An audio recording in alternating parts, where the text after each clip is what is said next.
Géchen 3, le journal. Bonjour. Bonjour Hajar. Coup d'envoi ce dimanche à Addis Abeba du deuxième sommet onusien sur les systèmes alimentaires. L'Algérie prend part pour défendre une vision durable face aux enjeux de sécurité alimentaire et de changement climatique. L'Algérie accueille les premiers Jeux scolaires africains. Plus de 1700 jeunes athlètes de 49 pays en compétition jusqu'au 5 août prochain à Annaba, Constantine, Sétif et Skikda.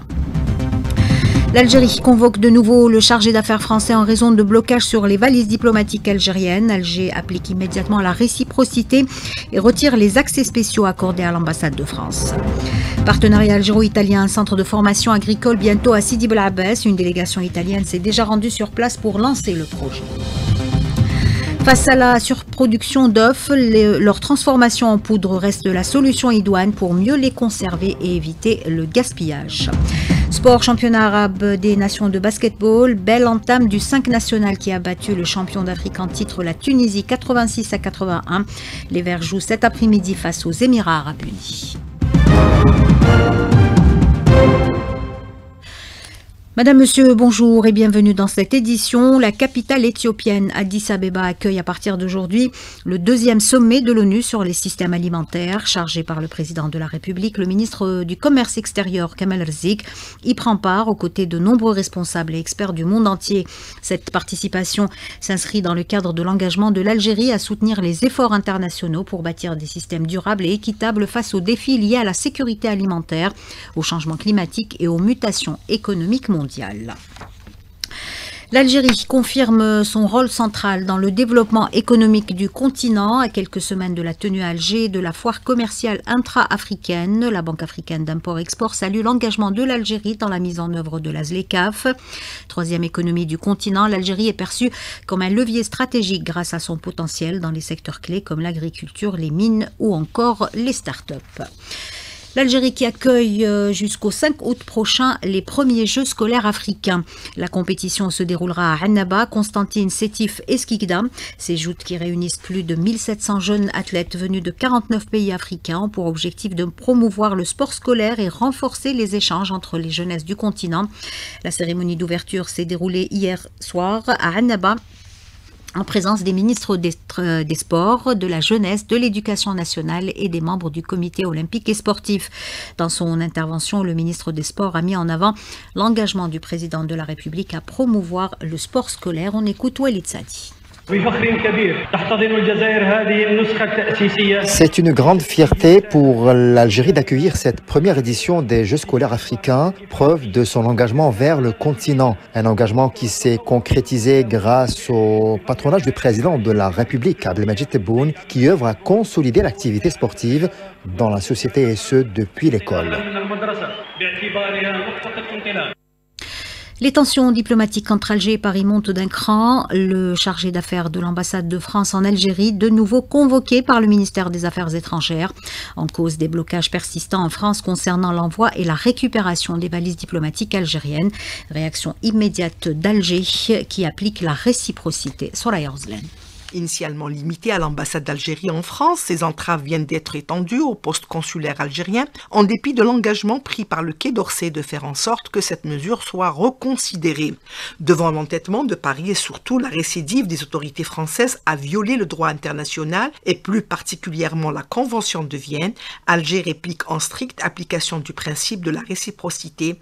Le directeur des immunités, privilèges diplomatiques au ministère des Affaires étrangères, a procédé à la récupération de l'ensemble des titres d'accès privilégiés aux ports et aéroports algériens accordés à l'ambassade de France en Algérie. Une délégation de start-up algérienne s'est envolée pour la Chine où elle doit participer au nouveau programme ACEP lancé par le ministère de l'économie et de la connaissance.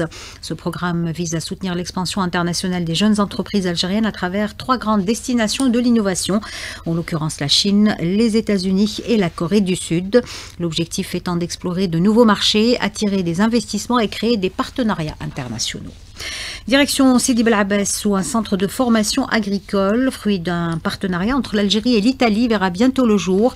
Une délégation italienne s'est déjà rendue sur place pour lancer le projet, dit Inès Mohamed. Ce projet se veut un pont de savoir-faire entre l'Algérie et l'Italie dans un secteur vital pour les deux pays. Il devrait permettre la mise en place de programmes conjoints d'ateliers pratiques ainsi que d'un encadrement mutuel en matière de recherche tout en facilitant les échanges d'étudiants et de chercheurs, explique le recteur de l'université, Bouziane Yemrah. La wilaya de la Besse dispose d'un potentiel économique très divers tel que l'arboriculture, la céréaculture, l'oléiculture, l'agro-industrie, etc. Nos placements stratégiques et avantageux pour l'implantation d'un centre d'innovation et de recherche dans le domaine de l'agriculture en collaboration avec l'État italien. Ce centre est spécialisé dans le domaine de recherche et d'innovation pour le développement et la recherche appliquée collaborative entre les pays africains dans des domaines ayant un impact sur le développement de la productivité agricole et de la préservation des ressources naturelles et des technologies agricoles. Un programme de formation de qualité est également prévu. Les programmes de recherche, innovation et de formation cibleront les sujets d'actualité, politique agricole, adaptation au changement climatique, agrobusiness et entrepreneuriat, irrigation agricole, l'agriculture familiale, etc.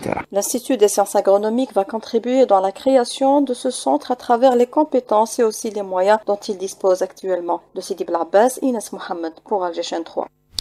Face à une surproduction inédite en œufs, les prix chutent, ce qui pourrait engendrer du gaspillage. Comment valoriser cet excédent? La transformation des œufs en poudre serait-elle la solution? Élément de réponse avec Rimbo Kadoum. Une offre excédentaire d'œufs de consommation et une baisse des prix selon les estimations de certains opérateurs du secteur. Il est question de valoriser cet excédent de production pour soutenir la dynamique socio-économique. Ali Ben Cheiba, président de la Fédération nationale des aviculteurs. Le prix des œufs de consommation ont connu une baisse considérable qui avoisine les 320 à 340 dinars par plateau. Devant cette situation, la Fédération a demandé la libération des autorisations d'exportation afin d'absorber cette surproduction. Les pays visés pour l'exportation, on a la Mauritanie, la Libye et quelques pays de Golfe et les pays africains. En développant une industrie de transformation, le pays franchit un cap en matière de souveraineté alimentaire, de lutte contre le gaspillage, de diversification économique et de créer une opportunité à l'exportation, notamment en Afrique et en Asie, où cette denrée alimentaire est fortement demandée. Lala Boukhalfa, expert agricole. Le développement de l'industrie de transformation fait partie des solutions pour gérer les excédents dégagés par la filière avicole, surtout pour les œufs de consommation. On peut l'utiliser dans l'alimentation, surtout au niveau de l'IMP, au niveau des cantines scolaires, au niveau des universités. C'est un produit qu'on peut stocker. Le développement d'une industrie de l'œuf en poudre en Algérie nécessite une approche multisectorielle combinant investissement, transfert de technologie, accompagnement institutionnel et formation. Pas de répit pour les Razaouis. Au moins 43 Palestiniens sont tombés en martyrs ces dernières heures. Selon l'agence de presse Wafa, les forces de l'occupation sioniste ont ouvert le feu sur des personnes qui attendaient les aides humanitaires au nord-ouest de la ville. Le chef de l'UNRWA souligne que la reprise des largages d'aide humanitaire par voie aérienne est une démarche inefficace face à la catastrophe humanitaire qui ravage l'enclave palestinienne. Philippe Lazzarini appelle à une intervention à grande échelle et sans obstacle de l'ONU. L'équipage du navire norvégien Andala, affrété par le mouvement international Coalition de la Flottille pour la Liberté pour acheminer de l'aide humanitaire aux Razaouis, a indiqué qu'il entamera une grève de la faim s'il était arraisonné par l'occupant sioniste. Le bateau qui se trouvait hier à plus de 100 km à l'ouest de Raza a finalement été arraisonné, relève une retransmission en direct diffusée par un groupe de militants pro-palestiniens à bord. La vidéo montrait les militants assis sur le pont, les mains en l'air, en sifflant la chanson antifasciste italienne Bella Ciao, alors que les soldats sionistes prenaient le contrôle du navire. Et au Liban voisin, malgré un accord de cessez-le-feu conclu après plus d'un an d'agression, l'entité sioniste poursuit ses frappes, principalement dans le sud du pays. Trois personnes sont tombées en martyrs la nuit dernière. Attaque au couteau aux États-Unis. Au moins 11 personnes ont été poignardées devant un supermarché du Michigan. Un suspect est en garde à vue. Une enquête est en cours et la police demande aux habitants d'éviter la zone. Retour chez nous, les souscripteurs au programme ADL3 seront fixés sur leur demande ce dimanche à partir de midi. Les inscriptions à ce programme décidé par le président de la République avaient été lancées en juillet 2024. Le nombre de souscripteurs s'élève à plus d'1,4 million. Plus de 900 000 dossiers remplissant les conditions requises ont été validés jusqu'à mai dernier. Nouvelle étape dans les inscriptions universitaires, la confirmation des préinscriptions. Elle débute ce dimanche et s'étalera jusqu'à mardi prochain. Les résultats de l'orientation seront communiqués le 5 août et les inscriptions définitives sont prévues du 10 au 15 août prochain. Direction Gherdaya où le Croissant Rouge met à profit ses vacances scolaires pour proposer aux femmes une initiation aux gestes de premier secours. 180 femmes sont concernées par cette initiative, nous dit Mahfoud Karkar. Les vacances d'été sont une occasion pour former de nouvelles secouristes. Daoud Tisgarin, membre du comité du Croissant Rouge algérien à Gherdaya. Nous sommes en train d'organiser une douzaine d'ateliers pour la formation de 200 filles, en collaboration avec la Fondation Al-Islah. La formation consiste en apprenant ces filles le qui, le comment, le pourquoi et la conduite à tenir devant un incident. Et nous sommes entourés de dangers, des charges électriques, la morsure scorpionique, blessures de tout ordre comme fractures, l'hémorragie, la perte de conscience, les accidents domestiques et malheureusement les accidents de la route constituent la quasi-majorité des accidents que nous déplorons. Déjà, si les accidents domestiques sont pris en charge par les femmes, donc nous allons juste le problème des accidents de la route que nous espérons commenceront à baisser. Pourquoi former ces jeunes filles? Parce que les filles, ce sont les mères de demain, ce sont les mères au foyer. Et si nous avons formé cette catégorie, constitue la moitié de la population, nous sommes assurés d'être parés devant les dangers. Et surtout, nous prenons une chose, à ne pas jouer le médecin. Le rôle, c'est de mettre la victime dans de meilleures dispositions pour que la protection civile ou le médecin le prenne en charge dans les meilleures conditions. Cette formation est encadrée par des anciens secouristes du Croissant Rouge algérien en collaboration avec la protection civile. De Gherdaya, Mahfoud Karkar pour Alger 3. De la culture, l'art dramatique à l'honneur à Boumerdes, la wilaya accueille le panorama du théâtre, un rendez-vous qui célèbre la créativité, le dialogue artistique et la diversité culturelle. Sidali Fares. La pièce de théâtre Shibka, Grand Prix du 55e Festival national du théâtre amateur de Mostagan. Le trio de comédiens qui a occupé tous les espaces de la scène ont supporté la densité du texte, empreinte de quelques situations comiques et burlesques. Une mise en scène signée Abdelghani Chentouf sur un texte d'Ali Tamert. Le comédien Yassine Bendia nous donne plus de détails sur la pièce. Shibka, ça reste toujours une histoire de société qui traite beaucoup d'histoires, histoires d'amour, avec des situations comiques vécues au quotidien algérien. Vous avez présenté cette pièce dans une place, la place 5 juillet de Boumerdes.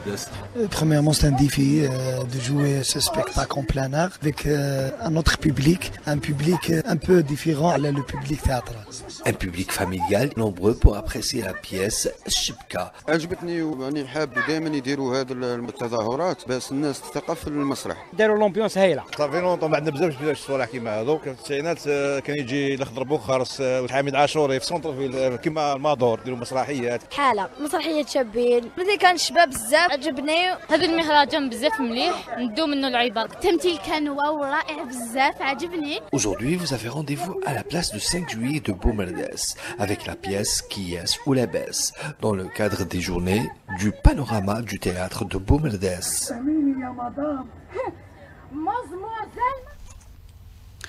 Sport, championnat arabe des nations de basketball, bonne entame du 5 national qui s'est imposé hier 86-81 face à la Tunisie, champion d'Afrique en titre. Prochaine sortie des Verts cet après-midi face aux Émirats Arabes Unis, coup d'envoi de la rencontre 16h, heure algérienne. 8h14 sur Alger, chaîne 3, c'est la fin de ce journal réalisé par Aïssa Abdelrahman. Yassine était à la console technique, Tahar à la régie d'antenne et un autre Yassine au streaming vidéo.